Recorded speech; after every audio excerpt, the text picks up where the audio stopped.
Welcome to the What to Read Next podcast. In this podcast, your host, Lori and me, will interview published authors to chat about their work, journey to getting published, and their book recommendations.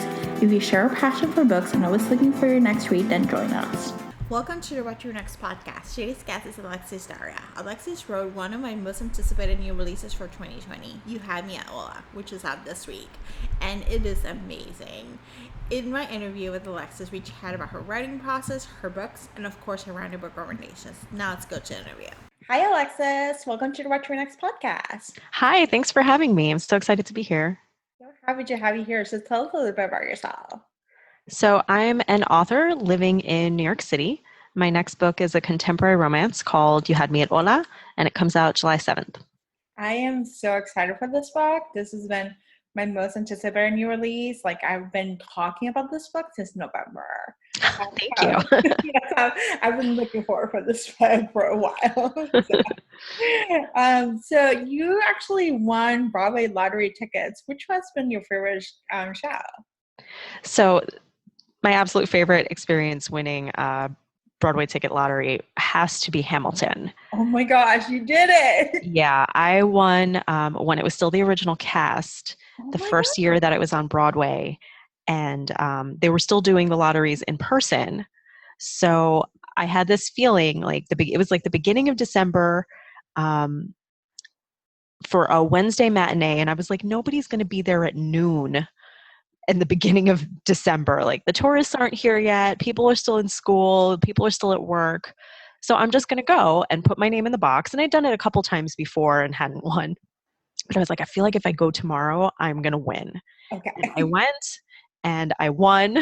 And it was just like an amazingly powerful experience. Oh my gosh. So yeah. good.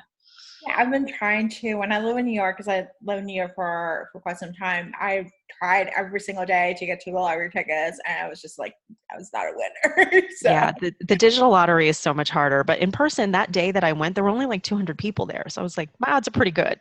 Oh my gosh. Yeah, your odds are much better. That's awesome. And so what are some of your favorite Broadway shows? Other than Hamilton, which we know is like amazing.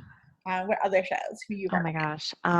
I like some of like the the less popular ones or like weirder ones. Yeah. Like, I've seen Hamilton 4 times, of course, but I've also seen How to Succeed on Broadway, or no, How to Succeed in Business Without Really Trying 3 times. Okay.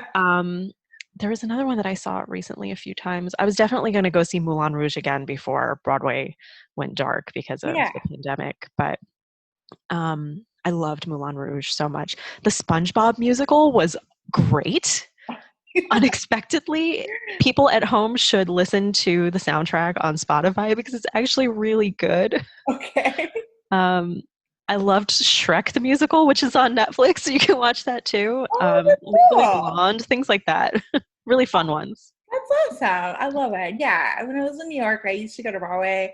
Thanks to my job, I got like free Broadway tickets, and I saw like, amazing. Yeah, like it was just kind of like awesome. So I would see like I think I saw Kinky Boots the same week that they won the Tonys. Oh, that was a good one. And then I saw In the Heights like 4 times. I've never seen it. Oh my gosh, it's so good. I'm so looking forward to the movie, which, of course they've pushed back to next year, but I can wait. Yeah, it's so good. They're actually, In the Heights is going to be in Puerto Rico. So they were supposed to do it in May, but they pushed it to October, and I was supposed to I switched my plane ticket to October, but a different week, and I'm like, I need to do some finagling so I can actually go see it. But you really do. Yeah, it's so good. It's like such a good show. So awesome. So let's start by writing. Sure. So what inspired you to become a writer? So I've always loved books and like making up my own stories. But I actually started out as an artist. So that's what my formal training and education is in. And writing was just something I did on the side for fun. And then the year I turned 30, I kind of, I like couldn't sleep one night. So I was thinking about that 10,000 hours thing to become a master of something. And I realized that I had probably done it for art by that point. Yeah. But I hadn't done it for writing, and that I should give writing a fair shot. So I it was a hard decision, but I set art aside to go all in on writing and just see where that took me. Oh And my here we God. are. And here we are. You're a published author. Yeah. So, what was your journey to get your first book published? So, like I said, I'd been writing for years, but I didn't really take it seriously. So it was a long time before I had actually finished something that I felt was completed and revised enough to query. Mm-hmm. Then I just did a lot of research about the publishing industry, having an agent. I had already been part of some writing groups, but I joined some others.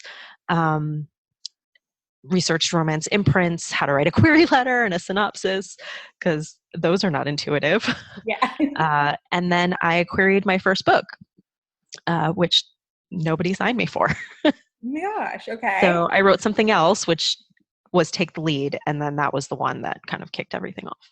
I love it. And then you have published quite a few books now, so A few. a few. So that's awesome. So let's talk about writing. Do you follow an outline, or do you see where the story leads to? Are you a plotter or a pantser?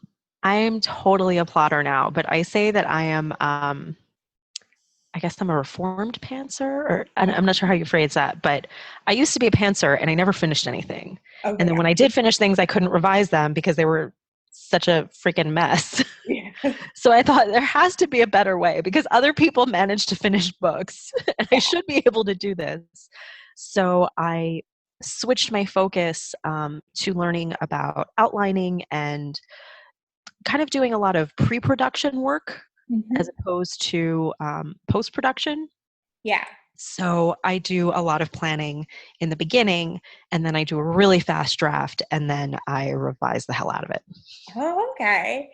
And so how do you keep track of your characters, your ideas, your inspiration, or some of the new things that may come up, in the story? So ideas will start in the Notes app on my phone because Okay. otherwise I will forget them. And a lot of times they come to me when I'm falling asleep. Yeah.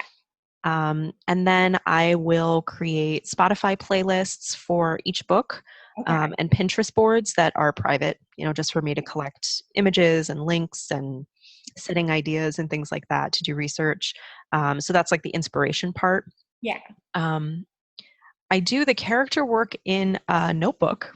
Okay. I have like these little notebooks from Michael's that I got. I probably bought like 15 of them because they were $1.50 each, hardcover, spiral bound. And I'm starting to run out of them and I'm really freaking out because you know how, as Yeah. writers, we have lots of notebooks, but you don't want to use the really good ones. Yeah. So I don't ever feel bad about using these because they were so cheap and like the paper's not that great, but they're pretty and they're sturdy. And yeah, I'm worried for my future projects when I run out of these little notebooks. I can't find them online anywhere. Um, so I use those to do the character work, and then I have a Scrivener document Okay. where I have a lot of folders set up. So that's where I organize everything and write my first draft. Okay. And then you revise it as it comes along and whatnot. Well, I try to get the first draft done just spill it all out just really quickly so that I can't second guess myself. Yeah. And I do usually end up tweaking my outline around the 50 or 75% points. Okay.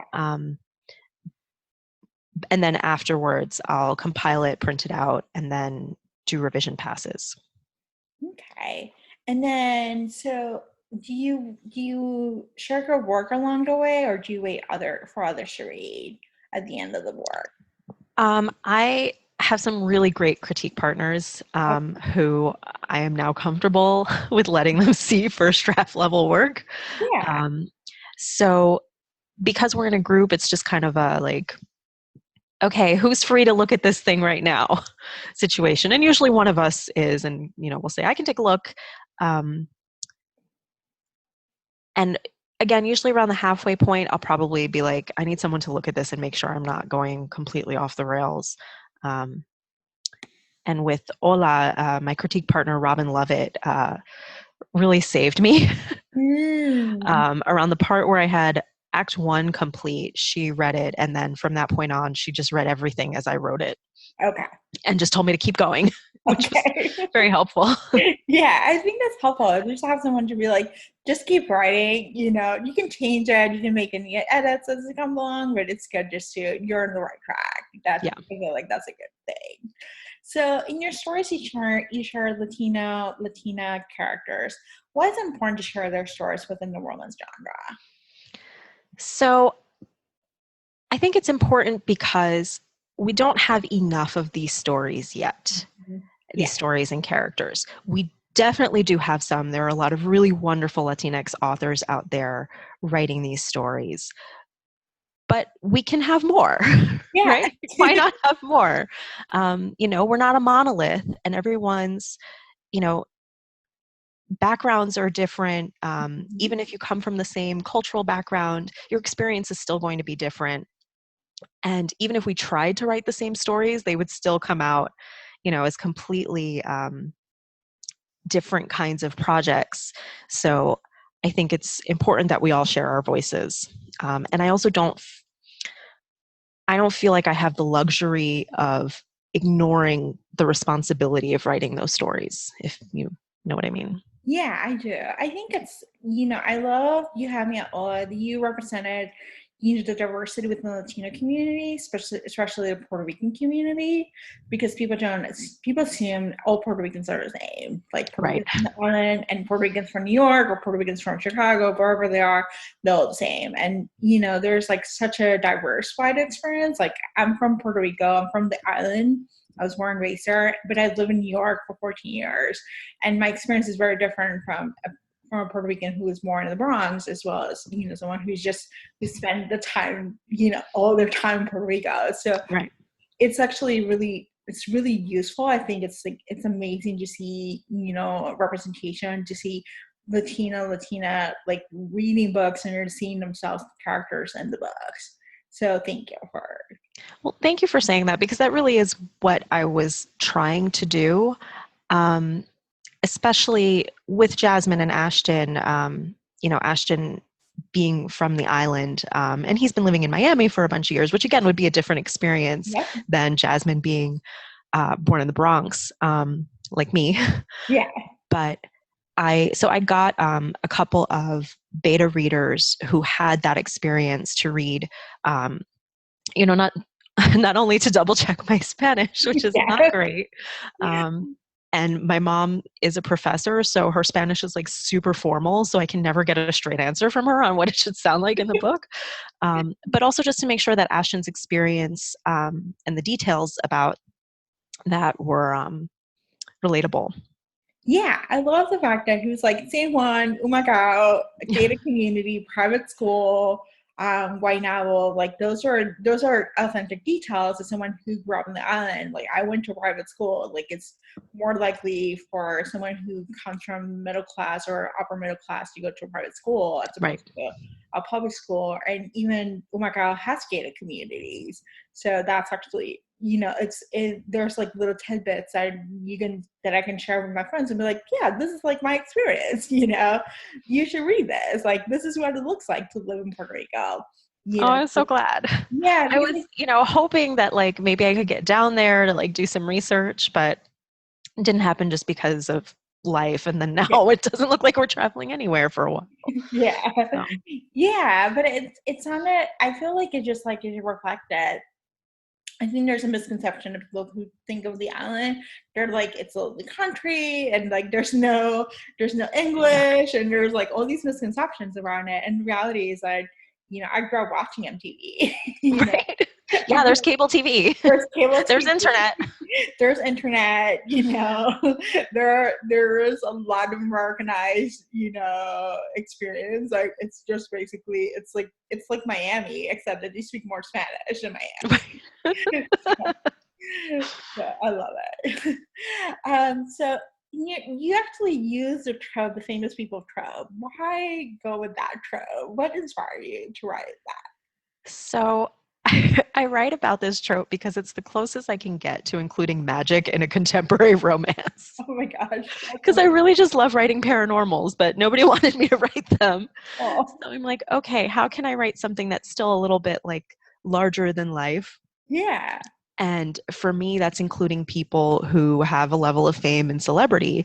But it's also because I like to write about creative people who are living their dreams on their own terms and finding real success in these creative fields. And I think, especially writing about Latinx or immigrant or POC characters, it's really important to show these characters being successful in creative fields because there is more than one vision of success. But often I think maybe our parents or grandparents' generations can think that there is only one way. In my family, it was very much education is the way out and up. So you get as many degrees as you can. And I was like, I'm going to art school.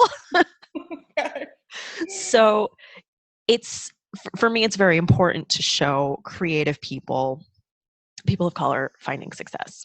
Yeah, I love it. I love the fact that you represented even the fake show, the novela, was a Netflix show or Screenflix show that Right. that was set on Latin production with diverse audience, like people of color, different trans character. Like there's a diversity, and that's something that we want to see more. And Hollywood is just responding, slowly but surely, but it's a reflection. That's what's happening. Yeah, I thought it was, important to show the intersectionality there. Yeah. And again, that we're not a monolith, so not everybody on the show was going to be Puerto Rican. Which, if you look at a lot of these shows that there are now, and luckily, we do have more shows now that are Latinx centric. I was watching One Day at a Time, the remake, when I was thinking about this, which is about a Cuban family, but most of the actors on the show are Puerto Rican. We have The Baker and the Beauty, which just started this month. Party of Five and Charmed have had reboots with Latinx families. I haven't watched either of them yet. I started Party of Five, but the app was not working for me well. But again, it would be nice to have more, just to show the range and the multifaceted experiences that exist within this very large and diverse community. Yeah, I love it. I think it's just it was just reflective of what it was or what it is. And so I love the fact that it was just it felt contemporary to the experience. So there's Vera, the intimacy coordinator. Is that a real life job in Hollywood? Yes, it is. We in the last few years we've heard a lot of things that have happened behind the scenes that have made actors very uncomfortable. So intimacy coordinators started in theater as a way of really helping the actors feel comfortable with what they had to do with each other on stage, and is now being used more and more in film and TV. There are things like nudity riders that are included in their contracts as well. That didn't make it into the book because there's only so much I could include. But, there's a lot of negotiation about that stuff. And the intimacy coordinator is there to just make sure that everything is above board, that the actors are not being pushed to do things that they're not comfortable with. And, that it still all works for the show. Yeah, I really love that scene. I love her inclusion in the process because it just made it seem there's a method to the madness. There's a reason why there's kissing and all those different things. We have taken consideration, especially with the Me Too era. This is exactly. Yeah, it was also that I think people were expecting the book to be like, oh, they're gonna practice kissing on the side secretly, and I think initially I might have had that in mind, but that wouldn't fly now. So it was really important for me when they do start kissing behind the scenes. They're like, this is not related to the show at all. Yeah, I really like that. I really like the parallel. It wasn't automatically kissing on the side. It was like, ooh, we have a romance novel. The build up is different. There's a parallel storyline. Talking of parallel storylines, what is it like to write a telenovela within a telenovela? It was really fun. I love things that have a show within a show. And as part of my inspiration for this book, I was really thinking, how do I show the acting scenes?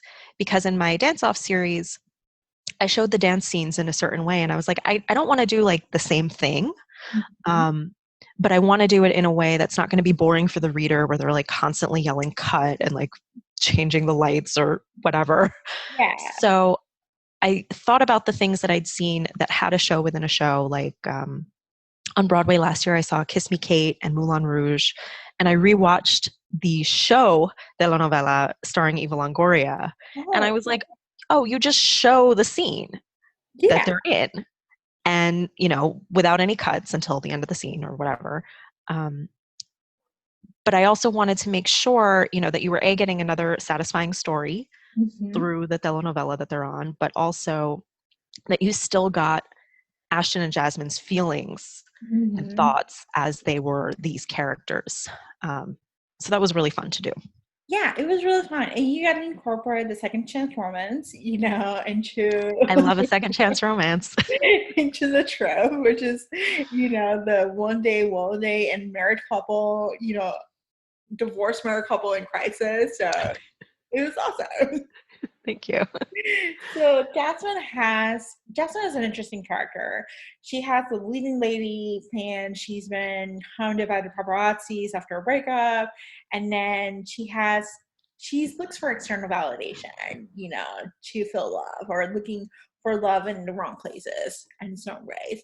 What was important, how did the leading lady plan help Jasmine grow throughout the story? So the leading lady plan is Jasmine's way of trying to accept that she does deserve more and deserve better. Um, but let's be real, she's really not that great at following the plan. Yeah. Um, I wanted to write this character as someone who just really loves love. Hmm. I think in the past, these kind of characters might have been called other names. Probably the nicest one is called Boy Crazy. Yeah. Um, but it's really just that she wants to be loved and she wants to love someone, and that's not a bad thing. Mhm. However, as she starts to realize that she's actually looking for her parents' love in all of the wrong places. So Yeah. I thought that was pretty relatable. And, she starts to learn to separate those things, looking for a healthy relationship instead of just a relationship. Yeah. And the plan is, supposed to be the thing that helps her get there. Yeah. Yeah. I love her cousins. I love that the text conversations, they have each other's back. Even though Jasmine's relationship with her family, she feels like, she feels outside of it, and she feels like she has at least that common bond with the primas to help her kind of like get through it. And so it was really cool to see like that role of the big family, the big Latin family, into that experience. Yeah, her Jasmine and her cousins. That was actually where the idea for this series came from.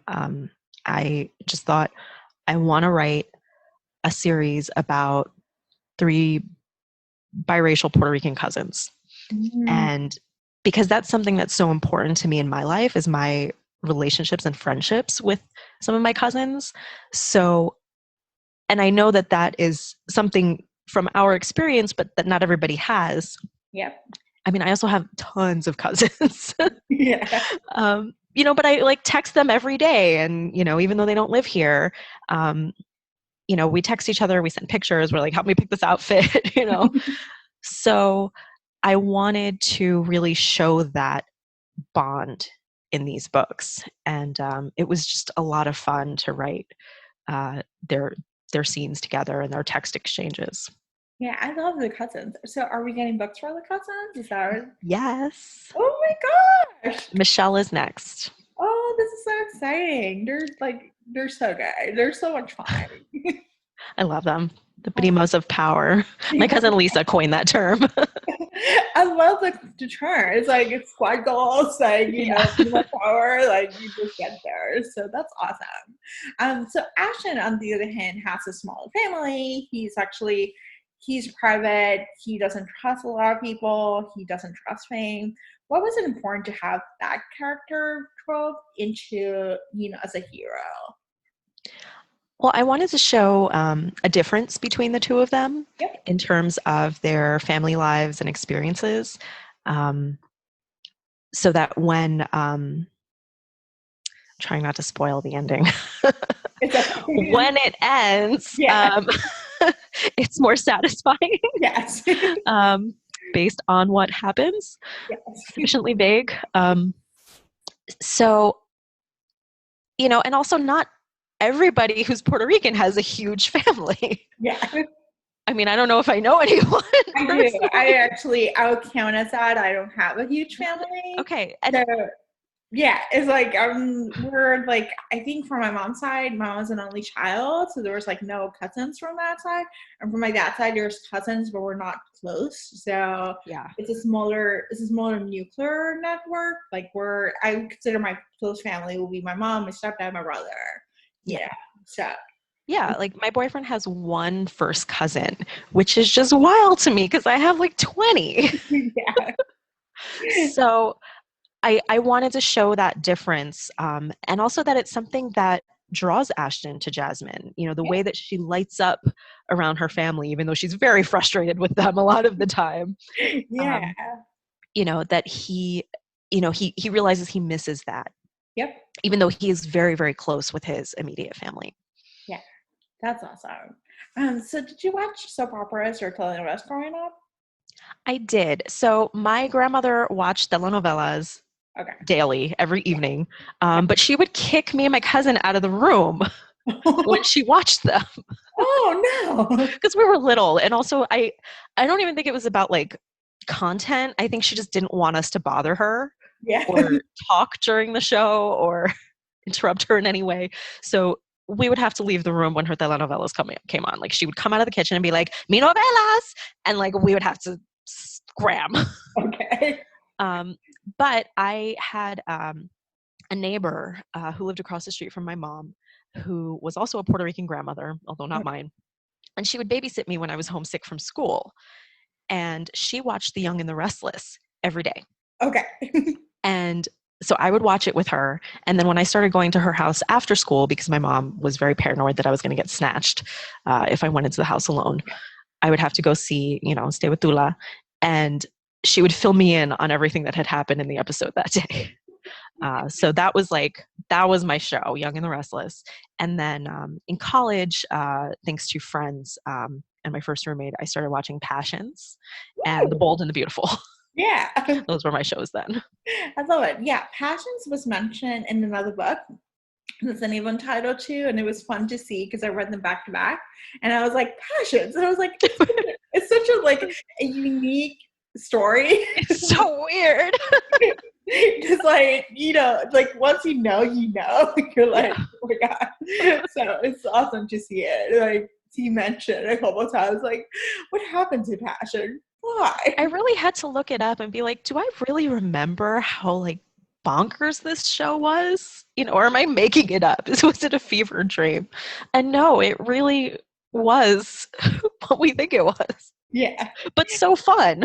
It was so fun. So, and I love Ashton's character being a telenovela star and how he starred in multiple shows because it's so reflective of the telenovela culture, especially in the Miami culture of telenovelas where they're like, you just wrap one show and you start another show, you're just a different character, but you're gonna be known for all of these multiple characters.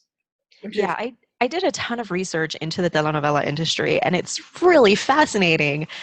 But I couldn't fit all of it into the book. Yeah. And then there were just certain things that were in flux. Like as of just a couple years ago, the telenovela actors working in Miami were not a union because Miami, it's called something like a work for hire state. Florida is a work for hire state or some term like that, which means that they can hire actors who are not union and not give them all of the kinds of benefits and pay. So telenovela actors do not make a lot of money unless they're like super famous. Yeah. So this is why Ashton is so worried about money in his family. But it's also, of course, that's the big difference between American soap operas and the Spanish language telenovelas is that uh, they're like, 1 or 2 seasons. They're much shorter. Mhm. Um, so I wanted to include some of that as well. Yeah. Yeah, I love it. I think it's something it's unique. I think it's unique to land culture. Like they're produce these shows. They're like and they become really famous and then they get the end. There's a season finale and then you start a new show. Like Yeah. I remember growing up watching telenovelas, it was like you spend like 4 or 5 months watching one and then it's over and then you start and then the next week we start a new one. So and the characters will cross over and all those different things, but there's a there's an ending that you don't see Yeah. in American soap operas. I did ask my grandmother about this, probably when I was a teenager. Yeah. I was like, Grandma, why don't you watch American soap operas? And she was like, they never end. They're too Yeah, long. they're too long. Yeah, and then you catch up. I used to watch General Hospital, and I will spend years without watching, and then I'll watch one episode. And like I know what's happening, like Yeah. you get an idea. You may have different characters or different actors playing different characters, but you get the idea. Like it just doesn't end. So awesome. So now let's go to a round of book recommendations. This is an opportunity to share with our audience what they should read next. So, what is your favorite genre? My favorite genre to read is historicals, actually. Really? Yes.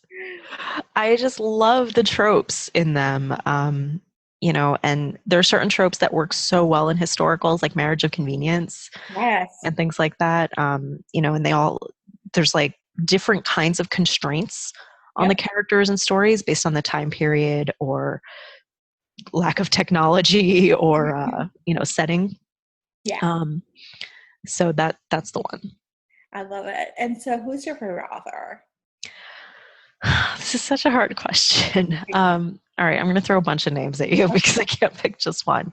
Um, it used to be Nora Roberts because she was the first romance author that I read. I started reading her when I was 15, Okay. and I pretty much only read her books for like 10 years. Like not only her, but only her in romance for the most Yeah. part, except when I would sneak books from my mom's shelf because she had hundreds of romance novels at home, Oh, cool. if not more. Now I would say I will read anything by Adriana Herrera, Yep. Tessa Dare, and Sarah McLean, again, because I love historicals. Yeah. And for people who, are looking for recommendations, I would say Alyssa Cole and Zoraida Cordova both have such varied backlists that no matter what you like, you can find something that you'll like that they've written. Yeah, those are awesome. What are your top 3 favorite books of all time? That's another really hard question, I Laura. know. Sorry. Um, I do have my top 3 from last year. Okay, So perfect. I will Let's do give that. those. The Poet X by Elizabeth Acevedo Yeah. is just so good. I highly recommend it in audiobook because she reads it herself and there's a spoken word component. Oh, that's Just so really, really good. Lord of Scoundrels by Loretta Chase, Yep. which I reread last year and loved. And then Peter Darling by Austin Chant, which is like Peter Pan, Captain Hook kind of story. Is very good. And what book have you read this year that you love? I really, really loved The Worst Best Man by Mia Sosa. And I am not just saying that because she's my friend. I'm actually a little jealous of how good it is, but also super proud of her. It's so funny and sexy. And, that trope doesn't always work for me, or I get really nervous about like Yeah. the ex's brother trope, but she just totally made it work Yeah. and pulled it off. And it was just really like a true rom-com. I really want it to be made into a movie Yeah. when they can start making movies again. Yeah, I just love that book. I love the just one bad trope, the pranks, the Brazilian culture. Like it just had a little bit of everything and it just worked perfectly. Yeah. That one's also good in audio. Oh, that's good They to got know. a Brazilian, the heroine's read by a Brazilian voice actor. Oh, that's awesome. That's good to know. So where we can find you online? So you can find me on Twitter and Instagram at Alexis Daria, and my website is alexisdaria.com. Awesome. Thank you, Alexis, for being on the show. Thank you so much for having me. This was really fun. If you enjoyed this podcast, feel free to share with friends, subscribe, or rate and review the show. This is the easiest way to support this podcast. Want to join a romance loving community? Want weekly book recommendations, monthly author Q&As, and book recommendation meetups? Make new friends? Then join our Patreon community. To sign up, please follow the links in the show notes. What to Read Next podcast is part of the Frolic Podcast Network. Find more podcasts to love on frolic.media/podcast. Thank you so much for listening and have a great day.